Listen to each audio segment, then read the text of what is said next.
Swayam Prabha. Digital India. Educated India.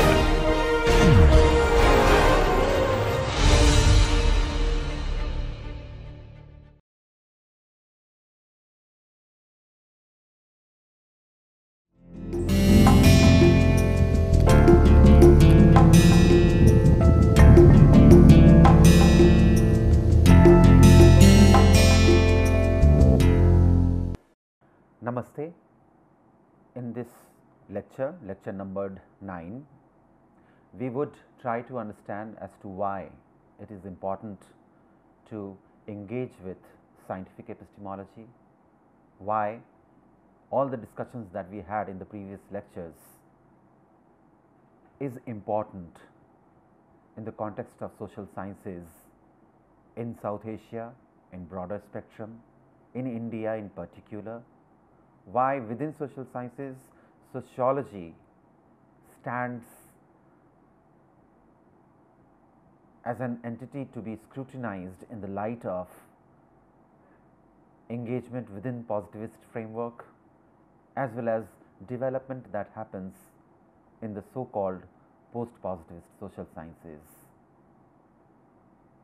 To begin with, we shall recognize that there is a trope of crisis in various disciplines of social science that hogs our attention. Closer home in India, the enumeration of crisis in sociology is accompanied by similar apprehensions about the nature of social science in Pakistan, Bangladesh, Sri Lanka, and so forth. The Marxist social scientist named Tom Baltimore, visiting India sometime in late 1960s, anticipated the crisis in sociology in India on various accounts, including the sheer lack of intellectual boldness and controversies in India. Lately, in the decade of 2000, some of the sociologists began to take note of crisis, manifold crisis in sociology. In that spirit, one can also share an apprehension that an anthropologist named T. N. Madan shared with us. His apprehension was a kind of lament about the lack of attempts to rescue the pioneers of sociology and social anthropology from what he called disciplinary amnesia. Disciplinary amnesia, following which those pioneers and their contributions have been forgotten very safely by the practicing sociologists and anthropologists in contemporary Indian social sciences. It is related to the lack of theorizing in social sciences in India. Indian social scientists don't spend time in engaging with the intellectual traditions as well as modern thoughts in order to theorize. On the trope of crisis, there are other usual and expected lamentation. This is lament about the decline in the vaguely defined and debatable categories such as quality and standards, ironically coupled with the clarion call of pluralizing sociology in contemporary India. Perhaps the two are interrelated and it requires a critical exploration on some other occasion. What we have done is just briefly flagged it for our attention at this moment. It is interesting to note that the trope of crisis in sociological self-reflection surfaced elsewhere much before sociologists in India took to talk about it. Placed in different context of Western sociology, nonetheless, it contributed more than mere crisis mongering. It is one thing to identify a crisis as a monolith it is yet another thing to find the means to address the crisis. Hence, a critical and sought after thinker in the 1970s, Alvin Goldner, evoked the idea of crisis to pave the way for novel possibilities for what he called new sociology, and further on what he called sociology of sociology. And in the best manner, it is expressed as reflexive sociology. His engagement with crisis is to develop this particular tendency within sociology, which is pretty novel a tendency, this tendency which will create an opportunity to do sociology of sociology, this tendency which is typically characterized by the word reflexivity, that tendency is being strengthened by Alvin Goldner while discussing crisis in Western sociology. What he had in mind was sociology with due radicalism, and thus with this due radicalism sociology that can enable us to be self-reflective. In this wake, Goldner says, and I quote, "The sociologist's task today is not only to see people as they see themselves, nor to see themselves as others see them. It is also to see themselves as they see other people. What it needs is a new and heightened self-awareness amongst sociologists, which would lead them to ask the same kind of question about themselves as they do about a taxi cab drivers or doctors, and to answer them in the same ways." Quote ends. Goldner could underline a methodologically significant proposition, joining in the epistemological discussion that we have been tracking throughout the lectures before this lecture. Goldner critiques methodological dualism based on feared vulnerability of the scholar's self.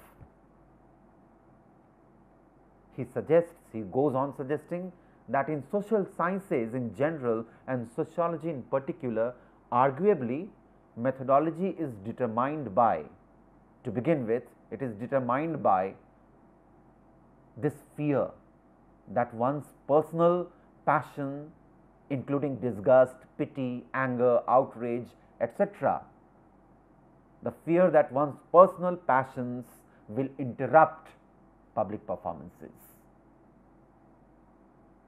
According to Goldner, methodological dualism, which is evident way of coping with the fear of vulnerability, is about a perpetual dilemma, and the dilemma is whether to be ordinary person or a professional social scientist, whether to be a person of passion or be a person who can put aside passion in the act of knowing. Goldner observes, and I quote, in his own words he says, "Methodological dualism entails a fantasy of the sociologist's godlike invisibility and of his Olympian power to influence or not influence those around him as he pleases. In contrast, the methodological monism of a reflexive sociology believes that sociologists are really only mortal, that they inevitably change others and are changed by them, and that knowing and changing are distinguishable but not separable processes." This is pretty much radical of reflexive sociology, to put together knowing and changing, epistemological and transformative political together. This complicates the epistemological and methodological imagination that has prevailed upon us ever since the advent of modern science. On one hand, it is about operating with methodological dualism in order to shy away from what one could be, and one could be a vulnerable ego. And on the other hand, we come across an idea that it ought to be about pursuing methodological monism, in which the gap between the seeker of knowledge and subject is perpetually bridged. Goldner's critical comprehension and persuasion in 1970s had an interesting precursor in the decade of 1960s, and this precursor was in the work of the sociologist named C. Wright Mills. The classical work of C. Wright Mills opened up a great deal of possibilities of rethinking sociology. C. Wright Mills, who was also known as a guiding knight of radicalism for many in the decades of 1960s, he offered many ruptures. A key was the relation between biographical and historical, personal and public, that characterized the idea of sociological imagination of C. Wright Mills. Mills was critical of the tendency to follow a set of bureaucratic techniques. In his own words, I am quoting, he was critical of tendency to follow, under quote, a set of bureaucratic techniques which inhibit social inquiry by methodological pretensions, which congest such work by obscurantist conceptions, or which trivialize it by concern with minor problems unconnected with publicly relevant issues, quote ends. And along these lines, C. Wright Mills sounds a crisis in social studies due to the inhibitions, obscurities and trivialities that dominate what social scientists do. Interestingly enough, Mills is not a crisis monger. C. Wright Mills is not a crisis monger, which many could be in the context of South Asia and particularly in India. He sets a mission to rescue us from what he calls pale sociology. Pale sociology, which is literally, metaphorically pale. The best manifesto of the mission is in the appendix of the book titled The Sociological Imagination, and that manifesto is in the appendix of this book is titled On Intellectual Craftsmanship. In this deliberation, C. Wright Mills emphasizes the category of experience. Mills delivers an all-time relevant and insightful proposition as he puts, and I quote, "Scholarship is a choice of how to live as well as a choice of career. Whether he knows it or not, the intellectual workman forms his own self as he works toward the perfection of his craft. To realize his own potentialities and any opportunities that come his way, he constructs a character which has as its core the qualities of the good workman. What this means is that you must learn to use your life experience in your intellectual work, continually to examine and interpret it. In this sense, craftsmanship is the center of yourself, and you are personally involved in every intellectual product upon which you may work." Quote ends. This is simple and sublime. This is stimulating, exciting proposition that emerges from C. Wright Mills. To give more concrete body to his proposition, C. Wright Mills discusses furthermore the imperative of a personal diary, a private journal, to capture fringe thoughts stemming from the experiences of everyday life, snatches of conversations overheard on the street, or for that matter, dreams. All of these become important components in the act of knowing, in the pursuit of knowledge. It indeed requires self-reflective habit, not necessarily through presentations in gala conferences or prestigious fellowships at highly ranked universities. It certainly does not come from the habit of writing a finished piece, which can be called a masterpiece, which can garner funding from various agencies, which can be awarded, rewarded by several agencies. No, even this is not the marker of good craftsmanship. About such practices, Mills has a sense of derision mixed with acceptance of inevitable. As he says, and I quote again, "It is bound in some degree to be salesmanship. It is bound in some degree to be salesmanship, and given prevailing expectations, very likely to result in painstaking pretensions. The project is likely to be presented, rounded out in some arbitrary manner long before it ought to be. It is often contrived thing aimed at getting the money for ulterior purposes, however valuable, as well as for the research presented."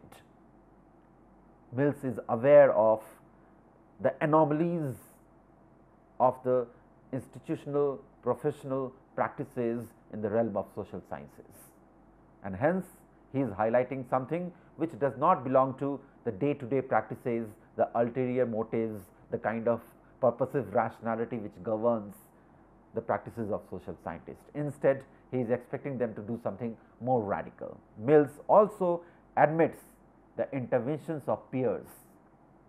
The community of peers would begin to preserve disciplinary status quo, including the list of themes that ought to be researched into the areas be taught in teaching programs. He says, and I quote, "It is unlikely that in any free intellectual community there would be, and certainly there ought not to be, any monolithic array of problems.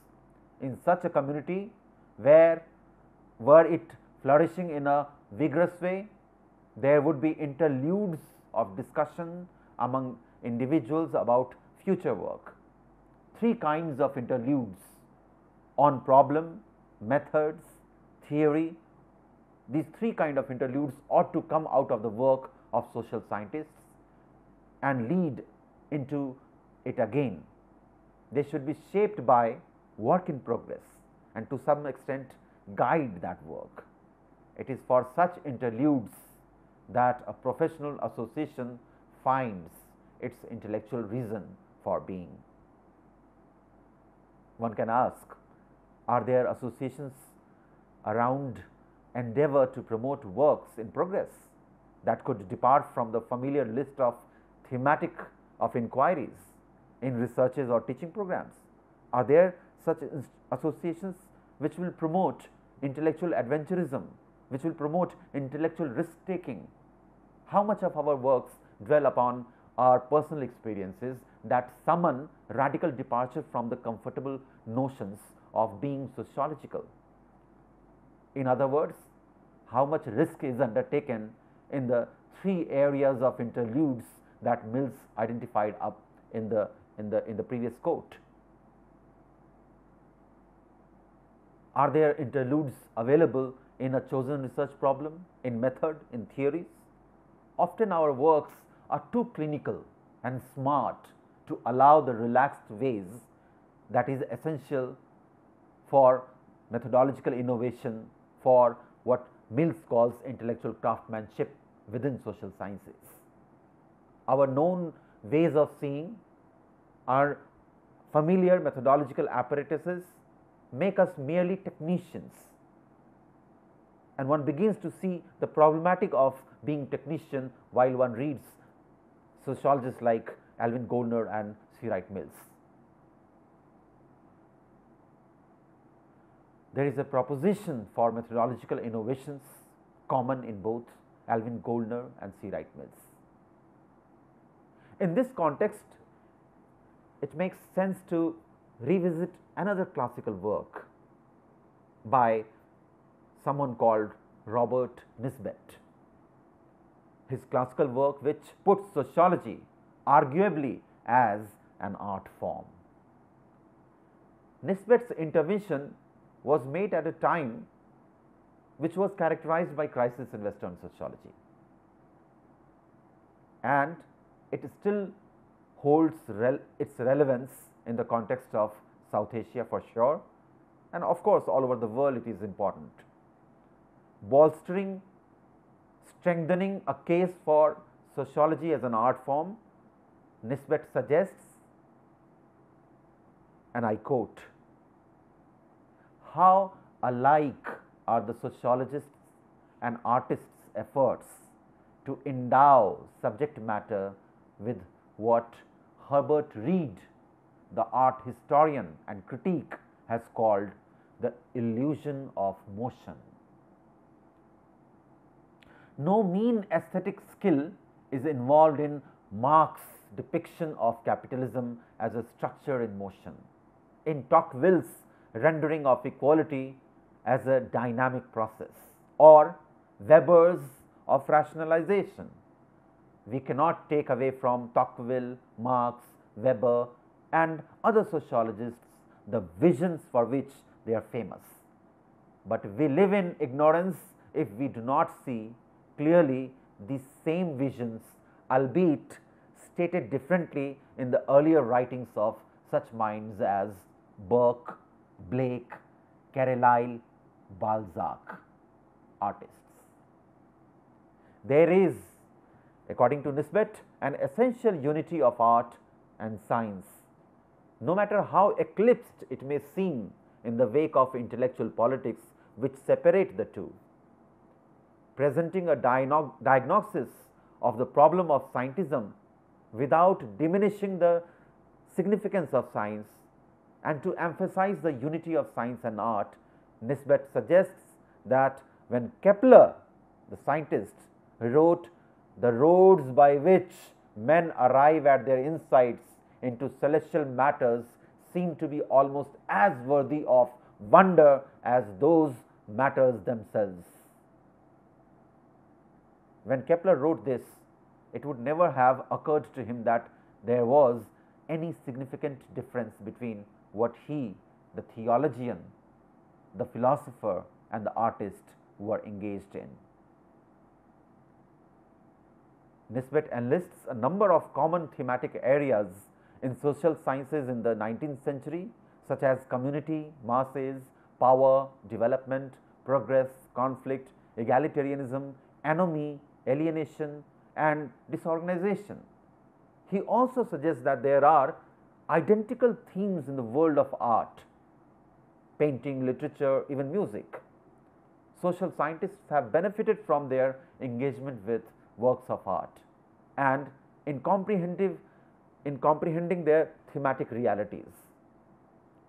To make it more explicit, Robert Nisbett surmises, and I quote, scientists Marx, Weber, Durkheim and Simmel, they were without question scientists, but they were also artists, and had they not been artists, had they contented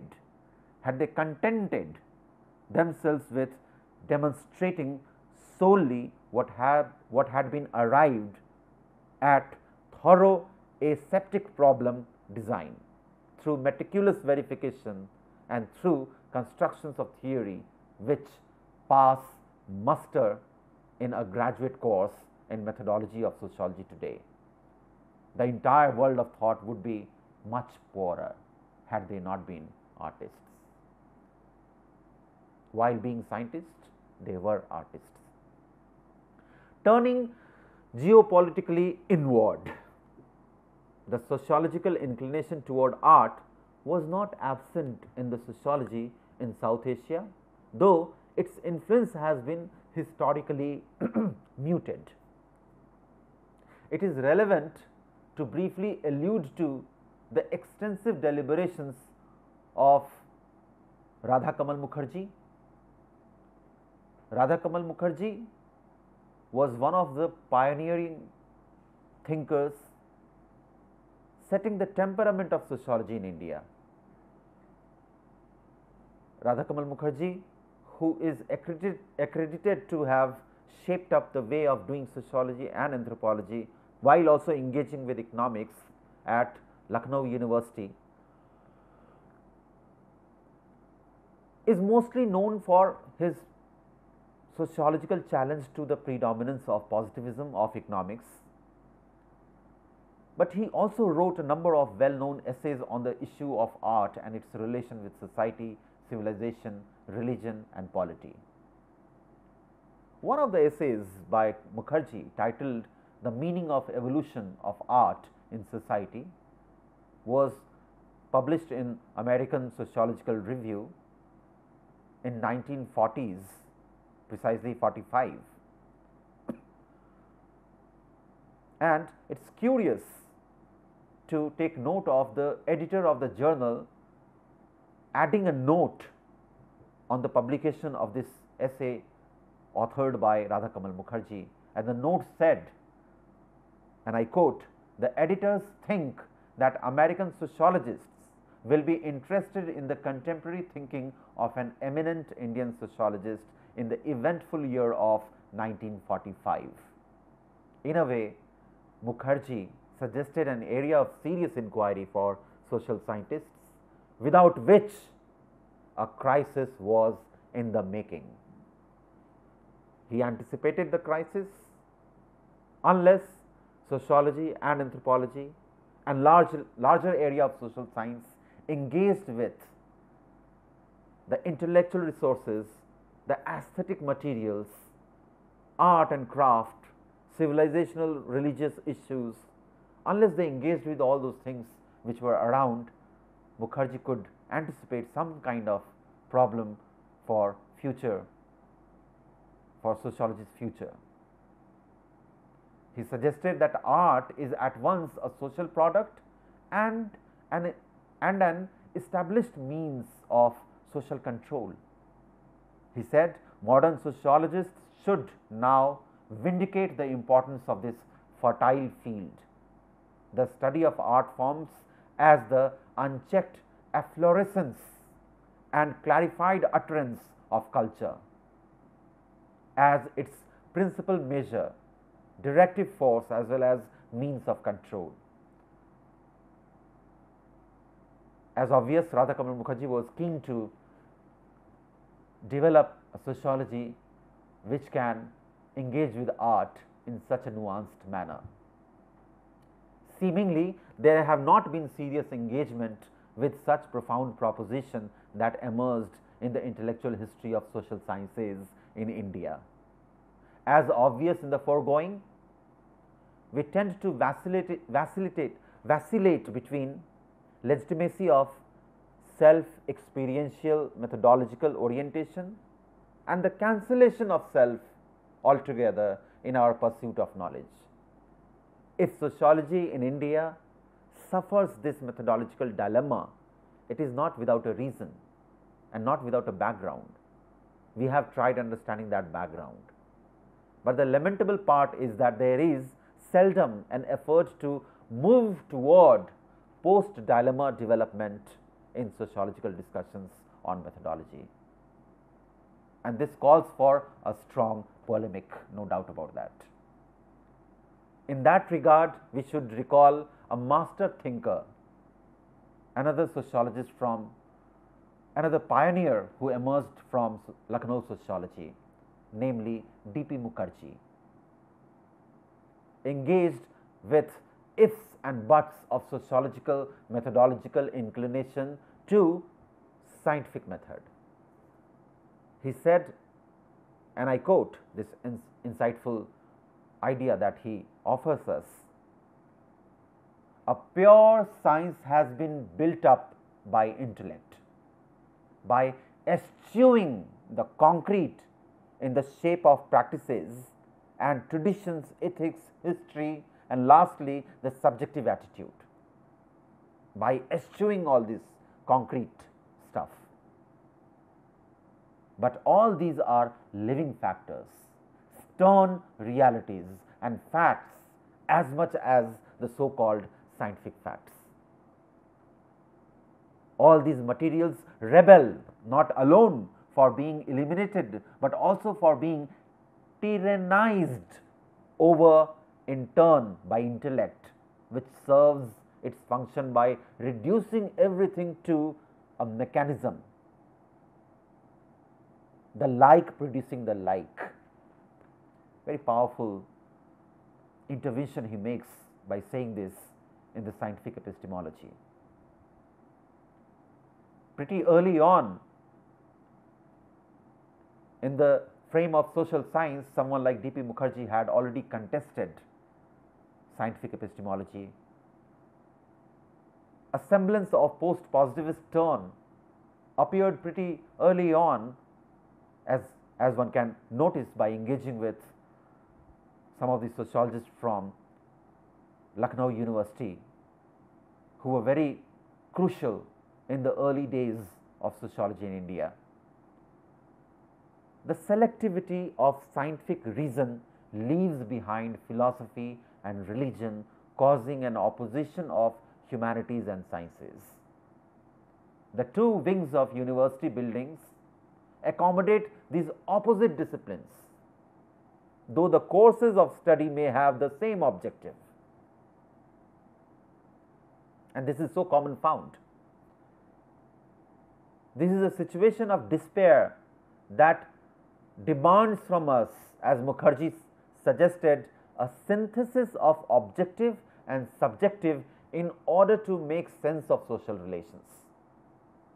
A rationalist perspective may discard not so rationalist, subjectivist and relativist account of social reality, and therefore Mukherjee says a scientific historian marshalling an array of facts cannot produce a book half so enjoyable as that of a nationalist historian, however unscientifically partial he may be. For his vision of his country as a person and his identification with it is clearer and closer, and as such his history becomes readable. A gardener in his garden is a more delightful man than the botanist in his laboratory. He will sing, but the other will not. Once again, very provocative and very insightful interjection. The critical engagement with the science question in social science began quite early in India. There are many such instances of methodological interrogations, systematic as well as polemical in nature. In the history of social sciences in South Asia, they offer very important signposts, and therefore it is very much necessary for us in this set of lecture to engage with those possibilities too, while discussing the canons and canonical understanding of scientific epistemology, positivism and post-positivist turn. Further, in his deliberation on intellectual progress, D.P. Mukherjee also advocated something which he calls, in his own words, derivative minds. Something he advocates, something like eccentricities.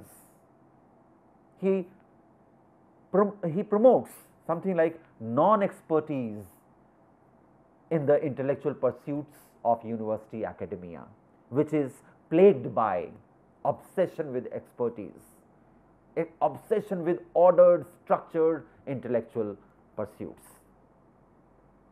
This advocacy is indeed helpful in anticipating a qualitatively different kind of intellectual quest.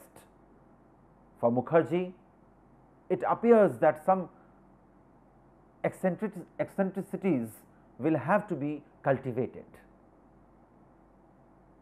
He believes that it has to be cultivated. Some non-expertise and some non-uniformities are supposed to be fostered. Some dangerous thoughts are supposed to be taught. A few reckless adventures are necessary to be undertaken, and it is in this way D.P. Mukherjee would imagine a better future for academic practices, and intellectual craftsmanship in social sciences. According to him, the university should be the arena of a few of those such forays into the unknown. At present, unfortunately, as he says, they are not. There is much of full uniformity and too little of adventure in our grooves. Even the best of youth are apt to plat for safety and slither into lethargy after a period of romantic frustration. This brief realization with reference to a couple of social scientists from India and reading them alongside some of the Western social scientists who helped us realize the notion of crisis which had gripped Western sociology. Doing this exercise is in itself very sensitizing exercise. It summons from us a little more than textually informed reasoning with the possibilities in the field of methodology of social sciences. One has to be aware of the local tradition of critique of scientific epistemology, empiricism and positivism, and that would be a befitting response to Alvin Goldner's suggestion about doing sociology of sociology. When we do sociology of sociology, or in the same breath when we try to do sociology of social sciences in general, we would come across a very rich trope of discursive trope of crisis, which is dominated by the register of lament, the liturgy of lament. On that trope of crisis, mostly we come across lament about decline, lament about the predominance of a particular variety of science / scientism. And in Indian part, when we come on that trope of crisis, we also hear the decline in standard, quality, rigor, course material, quality of research, academic writing, etc., etc. If one steer clear of all these notions of lament, one gets to see the possibility of revisiting the epistemological bedrock of social science. The epistemological bedrock which will enable us to critically revisit the nature of science, the nature and scope of science, exactly in the manner in which in the decade of 60s, sociologists who participated in the German positivist dispute and the way they engaged with Karl Popper's critical rationalism, that becomes similar kind of thing, exactly not a replica, but similar kind of critical engagement begins to appear from the trope of crisis, which is also shared by social scientists in South Asia. It is this possibility, this emergence of methodological discussion from the trope of crisis that we have tried to touch upon in today's discussion, in this lecture. In this lecture, in between, we also tried showing that some of those areas of inquiries which have been traditionally left behind for some other kind of disciplinary practitioners to come and engage with them, such as an area such as art and aesthetics, which has been left behind, left aside for some other kind of disciplinary practitioners, were quite crucial for the first generation of sociologists and social scientists. They intended to engage with some of those themes which are otherwise considered peripheral in the mainstream social science. Radhakamal Mukherjee's engagement with art is a case in point. Likewise, Robert Nisbett's very persuasive style, of convincing us that, you know what, there is a relation between art and sociology. His rereading of some of those classical sociological works to show us that they are not only informed and influenced by art and aesthetics, they themselves become artifacts. The ideas emerging from classical sociology are themselves artifacts. These are suggestive of beautiful possibilities within social sciences, the possibilities which have been left unexhausted, which have been left untouched. It is these possibilities which will ensure that we make headway in our methodological discourses. It is these possibilities which will help us redo, strengthen philosophy of social sciences.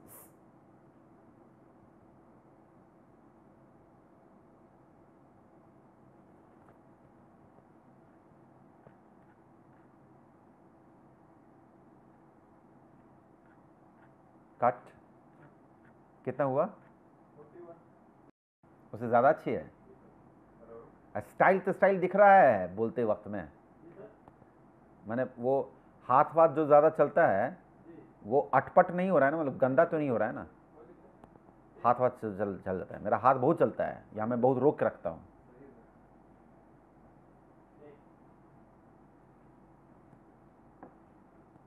So, some of these discussions allow us to get a sense of how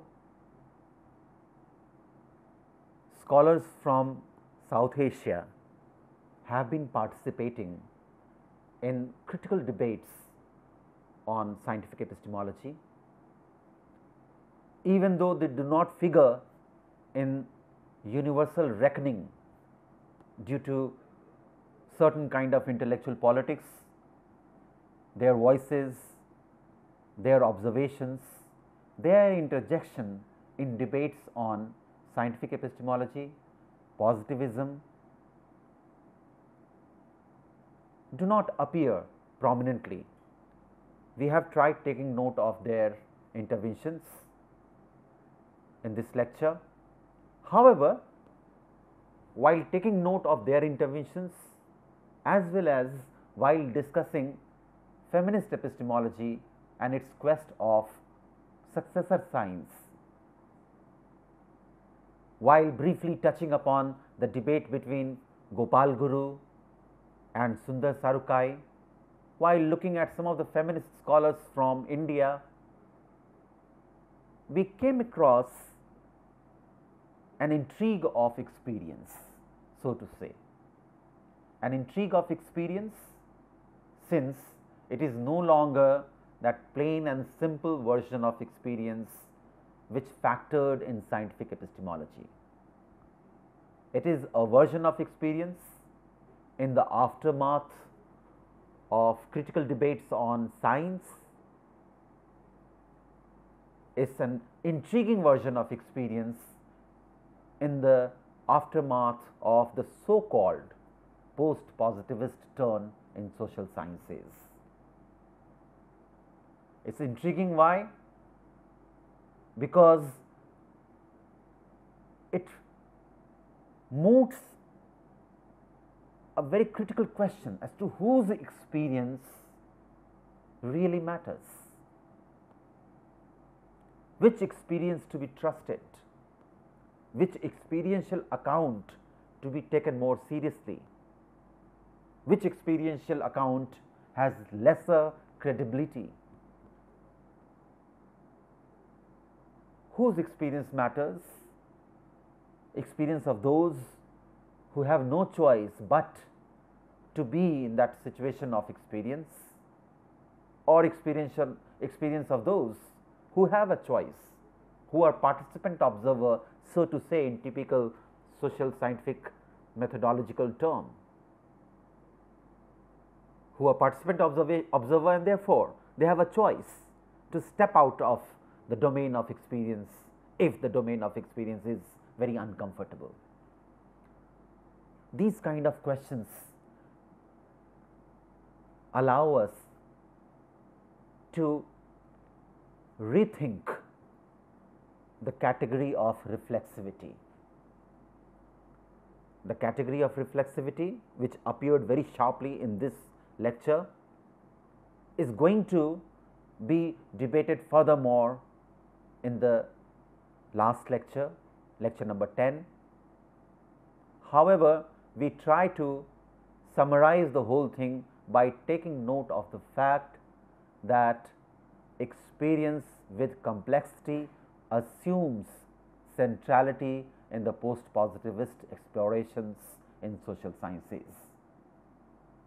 We have also noted that experience was not entirely absent before the turn to post-positivism. Experience assumed a partial significance in the scientific epistemology. It was a particular kind of experience that was configured in the philosophical meditations of René Descartes, the wisdom capsules of Francis Bacon, methodologically detailed discussions of John Locke on empiricism, and so forth.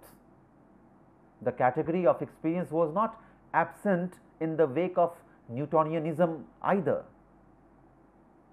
nor was it insignificant for the forerunners of sociology who we discussed in the previous lectures. The positivist sociology underlined that part of experience which could be free from prejudices as they promised. In the post-positivist scenario, this is no longer experience of the kind that scientific epistemology propounded as a premise of relatively indubitable knowledge. It is not an experience of detached observer about attached subjects alone. It is accompanied with recognition that the detached observer is capable to be as attached as his or her subjects. And moreover, it is a complex category of experience riddled with the partisan values, heterogeneous perspectives, and divides along various lines including class, caste, and gender, which are popular in sociological discussions. Moreover, the divide along socio-political lines such as former colonizer and the colonized figure in the realms of experience too. While the colonizers and their native counterparts who imbibe the values of the colonizers may seem surprised, this is natural to witness a violent expressions of victims' experience. The historical encounters are never absent in the category of experience. The turf of experience is indeed thoroughly contested, and it is upon this contested terrain we find it possible to mount further contestation. This is what we have tried doing in this lecture. We have tried exploring the possibilities of further contestation by looking at some of the insightful interjections which pave our way for further discussion in the next lecture. In the next lecture, we return headlong on the category of reflexivity, and we try to see whether this category of reflexivity in social science practices can in some way help us redress the enigma of experience, whether it can help us in finding a provisional answer to the intrigue of experience in social science pursuit of knowledge. The experience of oppressed, the experiences of oppressor, experience of colonizer, experience of colonized, experience of victims, experiences of those who belong to the margin of socio-political arrangement. Put together, all such experiences would make it nearly impossible to abide by the simpler version of experience which was propounded in scientific epistemology. And in that regard, when we engage ourselves in the contestation, we also try to explore the possibility of way forward. Instead of getting lost in the dualism between universalism and relativism, it is our methodological requirement to find a way forward where we are not prisoner of the familiar vocabulary, whereby we are enabled to take note of the complexity of experience in the aftermath of the switch from methodological dualism to methodological monism that Elvin Goldner propounded in order to advocate reflexivity in social science. We remember with Elvin Goldner that methodological dualism has caused great deal of intellectual schizophrenia of some sort. Intellectual schizophrenia which requires us to be one thing in the domain of professional social scientific practices and yet another thing in our day-to-day life. An intellectual schizophrenia which was addressed in some way, however milder way, in the phenomenological discussion of Edmund Husserl and subsequently Alfred Schuss. By the way of talking about different provinces of meaning, they had shown us, Alfred Schuss had shown us that scientist or theorist belong to a particular province of meaning, a particular province where a particular kind of experience is celebrated, a particular kind of experience is taken into account as credible premise for building up an argument, whereas there is other kind of meaning, province of meaning populated by the lay persons, ordinary folks who live their life following certain kind of recipes of actions, following certain kind of stock of knowledge, certain kind of typologies, stereotypes, categories, notions and value orientation, and they tried showing phenomenologically as to how theorist is also connected with that province of meaning populated by the ordinary folks. However, the twine was not absolutely and adequately bridged. The gap was not adequately bridged. It is with Elvin Goldner that we tried to understand as to how any kind of bridge between my professional self as a social scientist and my personal self as a social actor, how that can be bridged. We will continue with this discussion with more focus on the category of reflexivity, with an objective to find a solution to the intrigue of this complex version of experience in the next lecture. Thank you.